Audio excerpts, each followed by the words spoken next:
आइए सुने कार्यक्रम हवा महल।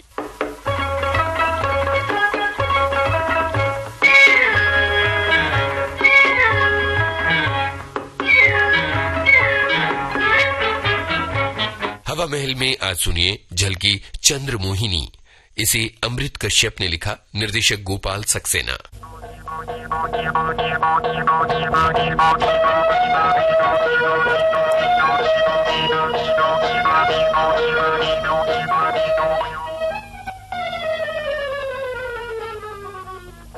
मैंने कहा सुनते हो? अजी सुनते हो? कुछ सुनते ही नहीं, किताब पढ़ने में मगन होंगे। उनके पास ही जाना पड़ेगा। अजी मैंने कहा बाजार से दूध तो ला दो। ओफो, अभी लाता हूँ थोड़ी देर में। थोड़ी देर में? क्यों? बस कहानी खत्म ही होने वाली है, 5 मिनट और। मैं तो तंग आ गई हूँ। पता नहीं इन निगोड़ी किताबों में क्या रखा है। एक दफा पढ़ने बैठते हो तो दीन दुनिया की होश ही नहीं रहती। तुम क्या जानो किताबें कितनी महत्वपूर्ण होती हैं। तुम तो अनपढ़ हो ना। हाँ हाँ, मैं तो अनपढ़ हूँ, बहुत दफा सुन चुकी हूँ। उठ के दूध तो ला दो ना। अच्छा बाबा, अच्छा। चैन से किताबें भी नहीं पढ़ने देती। ओफो, लाओ दूध ला दूं। सारा मजा किरकिरा कर दिया। किताब पढ़ने में बहुत आनंद आता है। और नहीं तो क्या, मगर तुम कैसे समझ सकती हो? तुम्हारे लिए तो काला अक्षर भैंस बराबर। लाओ बर्तन और पैसे, दूध ला दूं। ये लो बर्तन और ये लो पैसे। 1 किलो लाना है। अच्छा बाबा, अच्छा। ये लो, संभालो दूध। अरे तुम कहाँ चल दिए? कहानी खत्म करने। क्यों, अब और भी कुछ मंगवाना है क्या? नहीं तो। फिर क्यों पूछ रही हो? मैं किताब पढ़ने जा रहा हूँ। ओहो, किताब क्या है, मेरी सौत है सौत। ना मेरे पास 2 घड़ी बैठते हो, ना कोई प्यार भरी बात ही करते हो। बस किताब को सामने रखकर मस्त हो जाते हो। तुम्हारे पास बैठने से मुझे क्या लाभ होगा? यूं ही बेकार की बात करोगी। मैं बेकार की बातें करती हूँ? और नहीं तो क्या। सुनो जी, मालती ने अपने घर वाले को पीट दिया। वो कांता है ना, उसका किराएदार नकदी लेकर भाग गया। शीला ने नई साड़ी लेकर आई। हाँ, मिसेस मेहरोत्रा ने कल जेवरों का एक नया सेट बनवाया है। ये फिजूल की बातें मैं नहीं पसंद करता। और किताबों में तो बड़े काम की बातें होंगी। इंसान का सच्चा साथी किताबें ही तो होती हैं। घर वाली साथी नहीं होती। ये तो मैंने नहीं कहा। मैं तो ये कह रहा हूँ कि अनपढ़ बीवी से कोई क्या बात करे। देखो जी, बार बार अनपढ़ होने का ताना मत दिया करो। वो तो क्यों सुनती हो ताने? पढ़ना शुरू कर दो ना। कितनी बार कहा है। क्या इस उम्र में पढ़ूं? पढ़ने लिखने में उम्र का कोई तकाजा नहीं होता, समझी? अगर तुमने अपने माँ बाप के घर में नहीं पढ़ा तो कोई बात नहीं, कम से कम अपने पति के घर पर तो पढ़ लो है। मगर तुम्हारे कानों पर जूं तक नहीं रहेंगी। पढ़ाई में रखा ही क्या है? मैंने कौन सी नौकरी करनी है? कमाल करती हो शांति। अगर नौकरी नहीं करनी हो तो पढ़ना ही नहीं चाहिए। तो और क्या? अब मैं तुम्हें कैसे समझाऊं? अनपढ़ को बात समझने की क्षमता बिल्कुल भी नहीं होती, और पढ़ा लिखा व्यक्ति फौरन समझ जाता है। तो मुझे कौन सी बात समझ नहीं आती? कोई भी बात ले लो। अगर कुछ भी बात कहो भी तो उसका उल्टा मतलब निकालती हो। मैं उल्टा मतलब निकालती हूँ? बिल्कुल। अगर दिमाग सही करना है तो कुछ पढ़ लो। शिक्षा ग्रहण करने के लिए किताबों में बहुत कुछ लिखा होता है। जिंदगी संभालने के लिए, जिंदगी बनाने के लिए सब कुछ होता है उनमें। कमाल है, मेरे सामने किताबों की तारीफ करते जा रहे हो। ये किताबें तुम्हारी सौत हैं क्या, जो तुम्हें बुरा लग रहा है? हा? इस घर में किताबें ही तो मेरी सौत है। मुझसे सीधे मुंह बात नहीं करते और किताबों को सीने से लगा कर रखते हैं। क्योंकि वही इंसान की सच्ची साथी है। मैं तुम्हारी साथी नहीं हूँ क्या? अग्नि देवता के सामने मेरा हाथ पकड़ा था या नहीं? फिर देखो, मेरी बात का उल्टा ही मतलब निकाल रही हो ना। अरे भगवान, किताबें पढ़ने से अकल आती है, अच्छे बुरे की तमीज पैदा होती है, घर गृहस्थी को समझदारी से चलाने के गुर आते हैं। बस बस बस रहने दो। जैसे मैं घर गृहस्थी थोड़ी चला रही हूँ, बिगाड़ रही हूँ। मुझ में अच्छे बुरे की तमीज ही कहाँ है? तुम पढ़ो किताबें, मैं तो चली। अभी तो खाना भी बनाना है।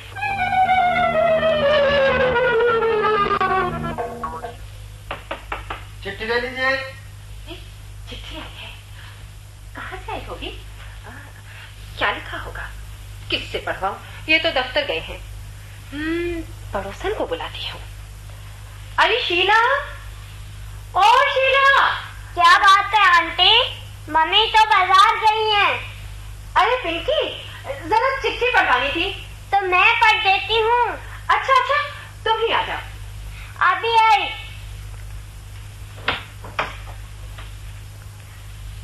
लाओ आंटी, कहाँ है चिट्ठी? ये लो, जरा पढ़कर सुनाओ, जोर से पढ़ना। ये तो छपी हुई लगती है। वो क्या होता है? तो पढ़ के सुनाना। लिखा है, हाँ। प्रिय मित्र, मैं आपको बहुत दिनों से बुला रही हूँ। बुला रही है? मगर आपने मुझसे कभी मिलने की कोशिश नहीं की। कमबख्त कहेंगी, फिर भी बुला रही है। निमोई, एक बार मुझसे मिलकर तो देखो। मैं आपके जीवन में खुशबू ही खुशबू भर दूंगी। मैं रोज ही आपकी राह देखती हूँ, मगर आप नहीं आते। अच्छा, एक बार मैं फिर आपसे प्रार्थना करती हूँ कि मुझसे एक बार अवश्य ही मिले। तो ये चक्कर है जनाब। मैं मेन बाजार के चौक में स्थित जनरल स्टोर के अंदर आपकी प्रतीक्षा कर रही हूँ। आपकी अपनी चंद्रमोहिनी। ना चिट्ठी दे, चंद्रमोहिनी। क्या हुआ आंटी, आप बड़े गुस्से में हैं? तू जा। वो चंद्रमोहिनी कौन है आंटी? अरे मेरी सौत है, सौत। वो क्या होती है? कहा ना, जा यहाँ से। अच्छा आंटी, आ जाने दो इनको। सारी चंद्रमोहिनी ना निकाल ली तो मेरा नाम शांति नहीं। किताबें पढ़ने से अक्ल आती है। किताबें इंसान की सच्ची साथी होती है। दरवाजा खोलो शांति, दरवाजा खोलो। वो कब से चिल्ला रहा हूं। ओहो, क्या बात है, आज मुंह क्यों फूला हुआ है? मेरे साथ बात करने की जरूरत नहीं है। तो फिर किससे बात करूं? किताबें पढ़ो, तुम्हें और अकल आ जाएगी। किताबों से इतनी जलन है तुम्हें? और क्या, मैं तो अनपढ़ गवार हूँ ना, मैं तो कुछ समझती ही नहीं। मामला कुछ गंभीर लगता है। बताओ ना, आज गुस्सा क्यों चढ़ा हुआ है? पता नहीं वो कौन सी घड़ी थी जिसमें मेरी शादी हुई। मुहूर्त तो अच्छा देखकर ही शादी हुई थी। मुहूर्त अच्छा होता तो आज ये दिन न देखना पड़ता। ओहो शांति, पहेलियां बुझाने की जरूरत नहीं, जो कुछ कहना है साफ साफ कह डालो। मैं अब यहाँ नहीं रहने की, मुझे मायके भेज दो। बस इतनी सी बात। क्या है तुम्हारे मायके में? कोई शादी है क्या? तारा है? चिट्ठी आई है। किसकी शादी हो रही है? तुम्हारे भाई की? शादी किसी की नहीं हो रही। मैं तुमसे दुखी होकर अपने मायके जा रही हूँ। तुम मुझसे दुखी हो? और नहीं तो क्या सुखी हूँ। मैं अब तुम्हारे साथ नहीं रहने की, मायके जाऊंगी। तुम जब भी झगड़ा करती हो मायके जाने की धमकी देती हो। मैं भी तुम्हारे साथ ससुराल जाऊंगा। तुम्हें जाने की जरूरत नहीं है, मैं ही चली जाऊंगी। पर क्यों? वजह तो बताओ। जिस औरत का पति बाहर गुच्छर्रे उड़ाए, उसकी पत्नी मायके न जाए तो कहाँ जाए? मैं बाहर गुच्छर्रे उड़ाता हूँ? क्या कहती हो तुम? ठीक कहती हूँ। बिना सबूत की मुझ पर लांछन लगाना ठीक नहीं। सबूत सबूत सबूत। ये देखो चिट्ठी, तुम्हारी किसी चंद्रमोहिनी ने लिखी है। मेरी चंद्रमोहिनी? अरे मेरी चंद्रमोहिनी तो तुम हो। रहने दो जी चापलूसी, मुझे सब मालूम हो चुका है। ये चिट्ठी तुम्हें कहाँ से मिली? मिलती कहाँ से, डाक से आई है। तुमसे मिलने को तरस रही है बेचारी। जाओ मिलाओ, बाजार के जनरल स्टोर पर आपका इंतजार कर रही है। अब बढ़ो ना, एक बीवी के होते हुए दूसरी लड़की से प्रेम करना ये शराफत है। जब बीवी दफ्तर से आए थके मारे आदमी को प्यार से रिझाने की बजाय लड़ना शुरू कर दे तो दूसरी लड़की। यानी तुमने मेरे साथ विश्वासघात किया है? हाँ, मैंने सचमुच विश्वासघात किया है। और किया है ना, अपना कसूर मानते हो ना। अब तो मैं जरूर मायके चली जाऊँ। लेकिन इसमें कसूर तुम्हारा भी है।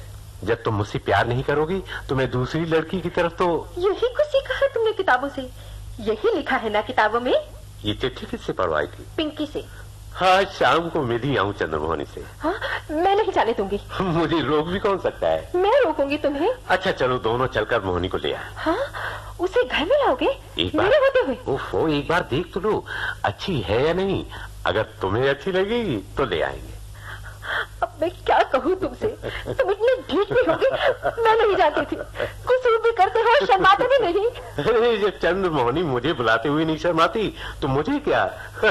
मैं तो मर्द हूँ। हाँ हाँ, क्यों नहीं, मर्द जो हो, मर्द तो जो करे सब ठीक है, और औरत करे तो कुलच्छनी।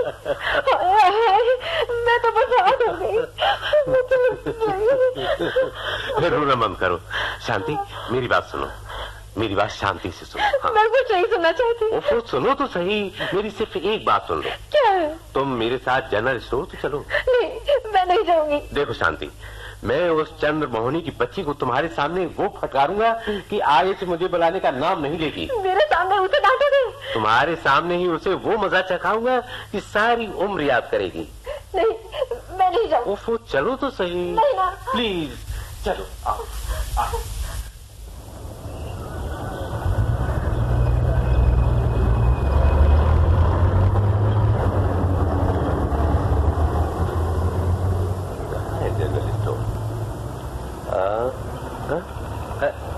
ये रहा। आओ शांति, आओ। कहाँ? अंदर आओ, चंद्रमोहनी के पास चलते हैं। भैया, चंद्रमोहनी है? चंद्रमोहनी। ओ भाई, जनरल स्टोर यही है, चंद्रमोहनी है कि नहीं? चंद्रमोहनी, चंद्रमोहनी, बोलो चंद्रमोहनी लाना। ये लीजिए साहब। हाँ, ये लीजिए। शुक्रिया। ये क्या? तो क्या चंद्रमोहनी इत्र के शीशे का नाम है? सुनो जी, इत्र के शीशे चंद्रमोहनी। अरे पगली, ये चिट्ठी नहीं थी, सेंट का एडवर्टाइजमेंट था, विज्ञापन। सच? हाँ, चंद्रमोहनी की खुशबू सूंघ कर देखो।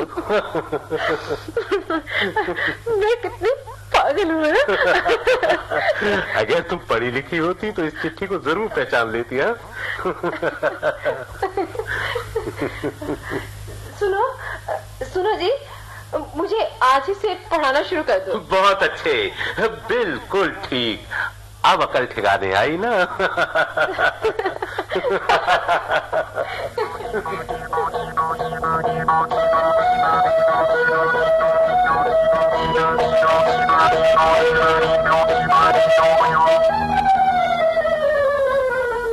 चंद्रमोहिनी, ये झलकी अभी आपने सुनी, अमृत कश्यप ने इसे लिखा था।